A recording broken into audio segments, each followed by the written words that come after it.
आमे आमे भारतवर्ष 50 मसीह निजर संविधान प्रणेता बाबा साहेब आंबेडकर जो टीम रो जो कष्ट परिश्रम से निश्चय सार्थक है। आज गणतंत्र शक्तिशाली एवं भारतवर्ष गणतांत्रिक व्यवस्था वृद्धिमंत समृद्ध शक्तिशाली एवं आज ये अवसर रे आमे आम गुरुदायित्व बढ़ी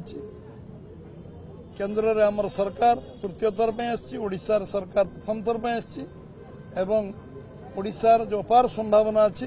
प्रथम थर लोकों का आशीर्वाद जो मिली निश्चित भाव में कार्यकारी करने 7 मास आम अरह चेष्टा करुचु।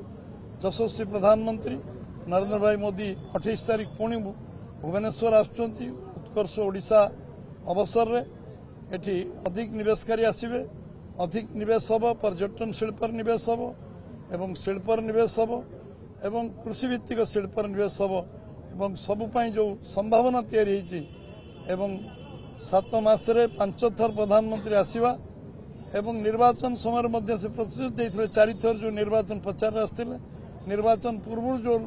लक्षाधिक टंकार से उद्घाटन उत्सव 2 थर आसते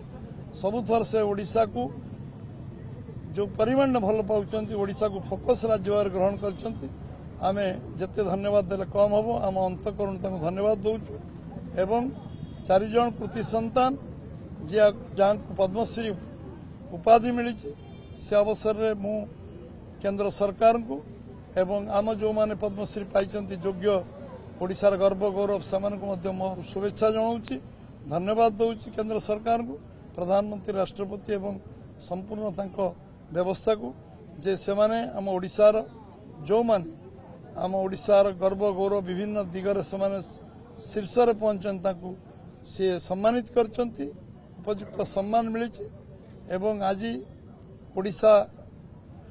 सरकार ओडिशा भारतीय जनता पार्टी दायित्व बढ़ी जे लोक मानकर सर्वनिम्न मौलिक समस्या समाधान सहित ओडिशा को एक समृद्ध विकसित राज्य आत्मनिर्भरशील राज्य रे परिणत करने ओडिशार अस्मिता को समस्त मन भितर जो जो परिचय आम भितर जो स्वाभिमान ताको उज्जीवित करने ए समृद्ध राज्य को 2036 मसीह 100 वर्ष पूरा बेलू को ओडिशा को विकसित राज्य परिणत हो 2047 भारतवर्षर जो 100 वर्ष स्वाधीनतार समय भारतवर्ष विकसित भारत हम तार सबुठू जदि अधिक कई